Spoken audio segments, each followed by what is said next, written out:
अस्सलाम वालेकुम, hi guys. मेरा नाम है तनवीर और आप देख रहे हो मेरा यूट्यूब चैनल पाक रिएक्टिंग ऑफिशियल। और आज मैं जिस वीडियो पर रिएक्शन बनाने वाला हूँ वो India versus Pakistan comparison video between education, infrastructure, film industries, GDP, defence budget, economy, business के हवाले से। चलो देखते हैं इस वीडियो में पाकिस्तान ने 1947 के बाद कहाँ तक तरक्की की और इंडिया ने कहाँ तक तरक्की की, देखते हैं। चलो guys, don't wasting without any time, let's get started the video. आज के कंपैरिजन की केस स्टडी कुछ ऐसी होने वाली है जैसा कि टाटा का कंपैरिजन विजय माल्या से, लैम्बोर्गिनी का कंपैरिजन मारुति सुजुकी 800 से। तो आप इस वीडियो को आखिरी तक जरूर देखिएगा। आप इस वीडियो को काफ़ी ज़्यादा इंजॉय करेंगे और काफ़ी सारी नॉलेज भी मिलेगी। इस वीडियो में हम दोनों देशों की education, economy, infrastructure, business, pollution, space organisation और फिल्म इंडस्ट्री का भी कंपैरिजन करेंगे। तो बिना ज़्यादा टाइम वेस्ट करते हुए आज के वीडियो शुरू करते हैं। वैसे दोनों देश जब बने भी एक साथ और आज़ाद भी हुए थे एक ही साथ, लेकिन फिर भी पाकिस्तान अपना स्वतंत्रता दिवस भारत से एक दिन पहले मनाता है, जिसकी वजह है कि पाकिस्तान भारत से आगे रहना चाहता है। अरे स्वतंत्रता दिवस एक दिन पहले मनाने से थोड़ी आगे हो जाते हैं। अगर ऐसी बात होती तो नेपाल तो कभी गुलाम ही नहीं बना, तो इससे क्या नेपाल दुनिया में नंबर 1 पर हो जाएगा। चलिए ये सब तो फिजूल की बातें हैं, असल मुद्दे की बात पर आते हैं। सबसे पहले बात करते हैं एजुकेशन की। 1947 में क्योंकि कोई जनगणना हुई नहीं थी, लेकिन 1951 की जनगणना के अनुसार भारत की साक्षरता दर 18.37% थी। यानी कि 1951 में भारत में 18.37% लोग पढ़े लिखे थे, जबकि 1951 की जनगणना के अनुसार पाकिस्तान की साक्षरता दर 16.9% थी। मतलब है कि उस समय दोनों ही देश पढ़ाई लिखाई में लगभग बराबर ही थे, लेकिन वर्तमान में स्थिति एकदम विपरीत है। एजुकेशन के मामले में पाकिस्तान ने लगभग ना के बराबर तरक्की की है, क्योंकि जहां अन्य देशों का लिटरेसी रेट समय के साथ ऊपर बढ़ता है, वहीं पाकिस्तान में 2017 तक लिटरेसी रेट 60% हो चुका था,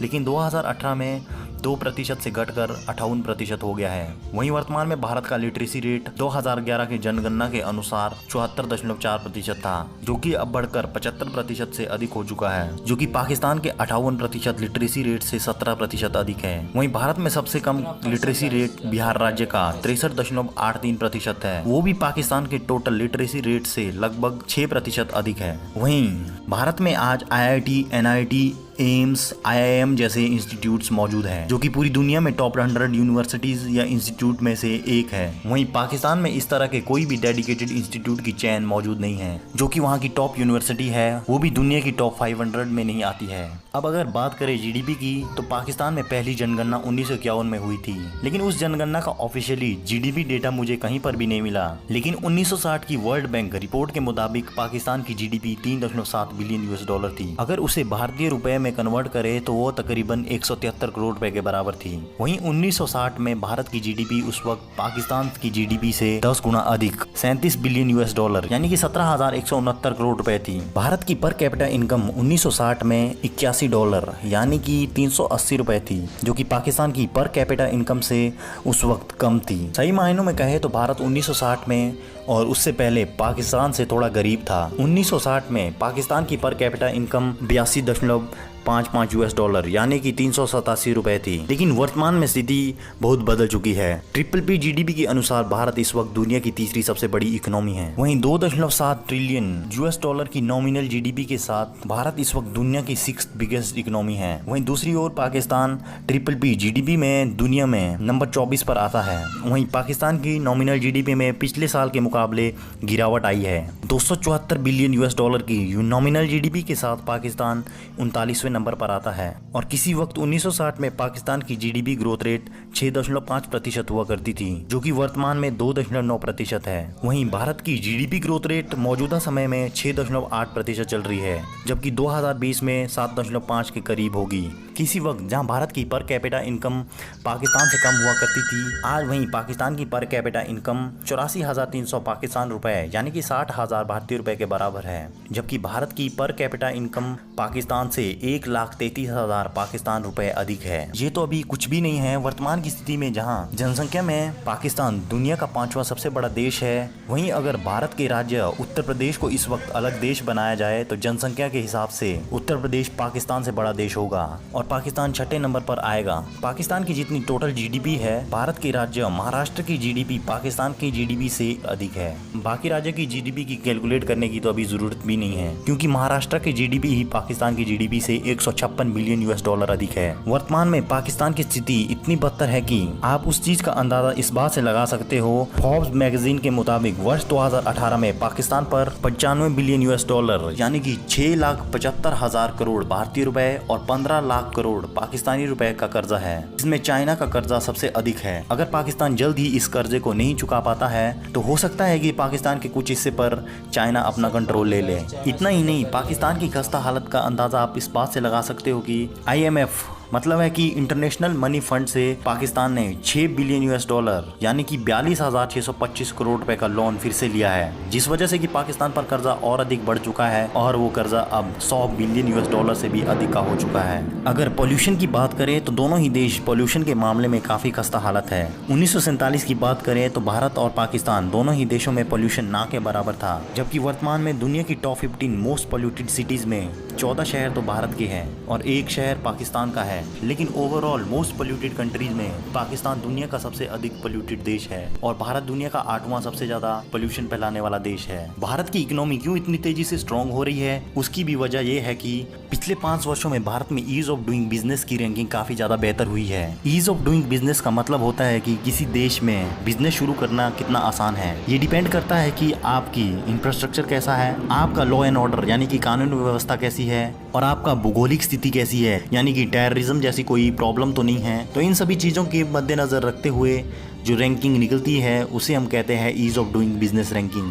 जैसा कि पिछले 5 वर्षों से भारत में मोदी गवर्नमेंट द्वारा मेक इन इंडिया का नारा चला है और उसके अंतर्गत भारत में बिजनेस के लिए लाइसेंसिंग पेपर वर्क काफ़ी ज़्यादा आसान हो चुका है और भारत में काफ़ी ज़्यादा नया इंफ्रास्ट्रक्चर भी तैयार किया गया है। इस तरह के स्टेप्स की बदौलत जहां 2014 में भारत की ईज ऑफ डूइंग बिजनेस की रैंक 142 थी, वहीं 2015 में सुधर कर 130 हो गई और 2016-17 में 100 और वर्तमान में 77 पर पहुंच चुकी है। यानी कि भारत ने इस मामले में काफी ज्यादा तरक्की की है, जबकि पाकिस्तान का इंफ्रास्ट्रक्चर इतना ज्यादा दुरुस्त ना होने की वजह से और लगातार आतंकवादी गतिविधियों के चलने की वजह से पाकिस्तान में ईज ऑफ डूइंग बिजनेस की रैंक 136वें नंबर पर है, जो कि काफी ज्यादा नीचे है। वहीं भारत की रैंकिंग 77 है। अगर बात करें HDI यानी कि ह्यूमन डेवलपमेंट इंडेक्स की, तो दोनों ही देश इस मामले में काफी खराब स्थिति में हैं। ह्यूमन डेवलपमेंट का मतलब होता है कि किसी देश का environment, education, infrastructure, life of expectancy और स्टैंडर्ड ऑफ लाइफ कैसा है। और भी इसमें बहुत से फैक्टर्स होते हैं जिनके मद्देनजर रखा जाता है जब हम HDI रैंक निकालते हैं, लेकिन ये सभी इंपॉर्टेंट फैक्टर है जो मैंने आपको बताए हैं। तो 190 देशों में पाकिस्तान की HDI रैंक 150 है, वहीं भारत की HDI रैंक 130 है, जो कि पाकिस्तान से थोड़ी बेहतर जरूर है,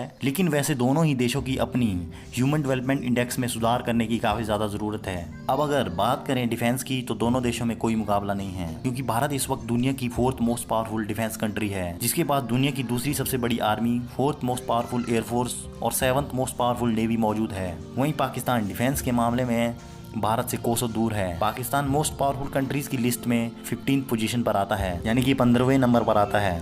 दोनों ही देशों के पास न्यूक्लियर वेपन्स भी मौजूद है। हालांकि भारत के पास 130 से 140 और पाकिस्तान के पास भारत से 15 से 20 न्यूक्लियर वेपन्स अधिक है। 2019 से 2020 का भारत का डिफेंस बजट दुनिया का 4th बिगेस्ट डिफेंस बजट है, 61.96 बिलियन US डॉलर, यानी कि 4,31,000 करोड़ रुपए है। वहीं पाकिस्तान की छोटी और खस्ता इकोनॉमी होने के बावजूद वहां की सरकार रक्षा बजट बढ़ाने में लगी हुई है। पाकिस्तान गवर्नमेंट इस वक्त अपनी GDP का 4.5% डिफेंस पर खर्च कर रही है, यानी कि पाकिस्तान भारत से 2 गुना से भी अधिक खर्चा कर रहा है डिफेंस पर अपनी GDP का। फिर भी वहां का रक्षा बजट मात्र 11.4 बिलियन US डॉलर है, यानी कि तकरीबन 80,000 करोड़ है, जो कि भारत के रक्षा बजट से 5 गुना कम है। अब आप यहाँ देख रहे होंगे कि अपनी GDP का 4.5% खर्चने के बावजूद भी पाकिस्तान का रक्षा बजट भारत से 5 गुना कम है, जबकि अगर भारत ने अपनी GDP का 4.5% खर्च कर लिया होता रक्षा बजट पर, तो शायद दुनिया का दूसरा सबसे बड़ा डिफेंस बजट आज भारत का होता। 1947 में जहां भारत की 60 से 70% आबादी गरीब थी, वहीं 2019 में भारत दुनिया का नंबर 1 मिल्क प्रोड्यूसर देश है, दुनिया का दूसरा सबसे अधिक चावल, गेहूं और आलू उत्पादन देश है। वहीं भारत दुनिया का सबसे अधिक गन्ना उत्पादन देश भी है। भारत में जहां 1947 में चलने के लिए रास्ते भी नहीं थे, आज भारत के पास दुनिया का तीसरा सबसे बड़ा रेलवे नेटवर्क सिस्टम है, जिसमें कि भारत की 12,000 से अधिक ट्रेन हर दिन 2 करोड़ 22 लाख लोगों को उनकी मंजिलों तक पहुंचाती है। जितने पैसेंजर्स को पाकिस्तान पूरे साल में ट्रेन से ट्रेवल करवाती है, उतने पैसेंजर तो भारत का रेलवे 2.5 दिन में ट्रेवल करवा लेता है। स्टार्टअप्स के मामले में भारत इस वक्त दुनिया में नंबर 2 पर आता है, जहां भारत में 6,701 से भी अधिक स्टार्टअप्स चल रहे हैं। वहीं पाकिस्तान में स्टार्टअप्स और एंटरप्रेन्योर जैसी एनवायरमेंटल का माहौल ही नहीं है। पाकिस्तान में इस वक्त मात्र 181 स्टार्टअप्स ही चल रहे हैं, जो कि भारत से 37 गुना कम है। दुनिया में सबसे सस्ता 4G इंटरनेट इस वक्त भारत में ही है, जहां भारत में 149 रुपए में 1.5 GB डेटा पर डे के हिसाब से मिलता है और अनलिमिटेड वॉइस कॉल 28 डेज के लिए मिलती है। वहीं पाकिस्तान में 149 रुपए में 30 दिनों के लिए मात्र 500 MB डेटा मिलता है, जबकि भारत में वहां के मंथली डेटा से 3 गुना अधिक डेटा एक दिन में ही ऑफर किया जाता है। अब बात करते हैं स्पेस ऑर्गेनाइजेशन की, जो कि इस वीडियो में मेरा फेवरेट पार्ट है। असल में स्पेस ऑर्गेनाइजेशन में भारत और पाकिस्तान का कोई मुकाबला नहीं है, क्योंकि भारत की स्पेस ऑर्गेनाइजेशन कई मामलों में USA के नासा से भी आगे है। ये कंपैरिजन कुछ ऐसा होगा जैसे कि किसी साइकिल का कंपैरिजन किसी सुपरसोनिक जेट से। अगर 1947 की बात कर लें तो दोनों देशों के पास कोई भी स्पेस ऑर्गेनाइजेशन नहीं थी, लेकिन पाकिस्तान ने भारत से 8 वर्ष पहले 1961 में चाइना की मदद से एक स्पेस ऑर्गेनाइजेशन यानी कि स्पार्को नाम की एक स्पेस ऑर्गेनाइजेशन शुरू की थी। 1962 में पाकिस्तान ने रहबार नाम का भी एक रॉकेट लॉन्च कर लिया था, जबकि भारत की स्पेस ऑर्गेनाइजेशन उस वक्त तक एग्जिस्ट भी नहीं करती थी। लेकिन 1969 को भारत ने अपनी स्पेस ऑर्गेनाइजेशन शुरू की और 1975 में भारत ने आर्यभट्ट नाम का अपना पहला सैटेलाइट लॉन्च किया था, जिसे लॉन्च करने में रशिया ने हमारी काफी मदद की थी। और 1980 में भारत ने रोहिणी 1 नाम का पूर्ण स्वदेशी टेक्नोलॉजी से बना हुआ सैटेलाइट लॉन्च किया था। और उसके बाद से तो इसरो ने कभी भी पीछे मुड़कर नहीं देखा। जहां पाकिस्तान 1962 से अभी तक 3 से 4 सैटेलाइट ही लॉन्च कर पाया है, जिन्हें लॉन्च करने में भी चाइना ने उसकी मदद की है। वहीं दूसरी ओर भारत के इसरो ने ऐसे कई सफलतापूर्ण मिशन किए हैं जिन्हें कोई और देश भी नहीं कर पाया है। 2008 में भारत के चंद्रयान 1 ने चांद पर पहली बार पानी की खोज की थी। वर्ष 2013 को भारत ने अपना पहला मार्स मिशन लॉन्च किया, जो कि 2014 में सक्सेसफुली मार्स के ऑर्बिटल में पहुंच चुका था। इस मिशन के साथ ही मार्स पर पहुंचने वाला भारत दुनिया का चौथा और एशिया का पहला ऐसा देश बन गया था। और भारत ने अपने पहले अटेम्प्ट में ही मार्स मिशन को सक्सेसफुली लॉन्च किया था, और ऐसा करने वाला भारत दुनिया का पहला ऐसा देश बन गया था जिसने की मात्र 450 करोड़ में ये सैटेलाइट मार्स पर पहुंचाई हो। 2017 में भारत ने 104 सैटेलाइट लॉन्च कर वर्ल्ड रिकॉर्ड बना दिया था, और एक साथ सबसे अधिक सैटेलाइट लॉन्च करने में भारत अब नंबर 1 पर आता है। 2019 में हाल में ही भारत ने चंद्रयान 2 लॉन्च किया है, जिसमें कि सैटेलाइट सक्सेसफुली चांद के ऑर्बिटर में पहुंच चुका है, और हमें यकीन है कि चंद्रयान 2 का लैंडर और रोवर भी सक्सेसफुली मून पर लैंड कर जाएंगे। और 2022 तक भारत गगनयान नाम के स्पेस शटल में 3 एस्ट्रोनॉट को स्पेस में भेजने की तैयारी में है। इतना ही नहीं, 1999 में जब कारगिल वॉर में भारत को नेविगेशन सिस्टम की जरूरत थी, तो USA ने अपना नेविगेशन सिस्टम देने से मना कर दिया था, और भारत को उस वक्त इजराइल ने अपना नेविगेशन सिस्टम दिया था। तो उस वक्त नेविगेशन सिस्टम की कमी को देखते हुए 2013 में भारत ने अपना नेविगेशन सैटेलाइट लॉन्च किया था, और आज भारत के पास अपना नेविगेशन सिस्टम भी मौजूद है, और वो इतना सटीक है कि जमीन पर खड़ी किसी गाड़ी की नंबर प्लेट तक को पढ़ सकता है। लेकिन वहीं पाकिस्तान के पास अभी इतनी भी टेक्नोलॉजी नहीं है कि वो खुद से एक सैटेलाइट भी लॉन्च कर सके। तो दोस्तों, आज के लिए इस वीडियो में बस इतना ही। अगर आपको वीडियो पसंद आई हो तो इस वीडियो को लाइक और शेयर ज़रूर करिएगा। उम्मीद है कि दोनों देशों के नागरिक अपने देश को आगे बढ़ाने के लिए अपनी पूरी दिलो जान से कोशिश करेंगे। अपने अपने देशों पर आप लोगों की क्या राय है, प्लीज़ कमेंट में लिखकर ज़रूर बताइएगा।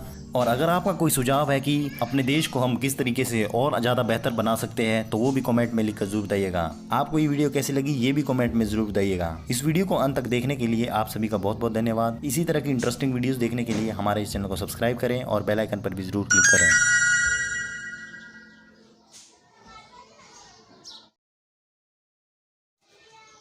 गाइस, इस वीडियो में जो दिखाया गया है पाकिस्तान और इंडिया का जो एजुकेशन लिटरेसी रेट के, इंडिया का day by day literacy rate grow कर रहा है और पाकिस्तान का day by day literacy rate कम हो रहा है। इसकी वजह पाकिस्तान में एजुकेशन डिपार्टमेंट की नाकिस कारकर्दगी और सरकारी स्कूलों की खस्ता हालत और सरकारी स्कूलों में तालीमी सरगर्मियाँ ना होने के बराबर होती है। इस वजह से पाकिस्तान का लिटरेसी रेट कम हो रहा है। अगर पाकिस्तानी हुकूमत या एजुकेशन डिपार्टमेंट इस चीज़ पर काबू पा ले तो शायद पाकिस्तान का लिटरेसी रेट बेहतर हो सकता है।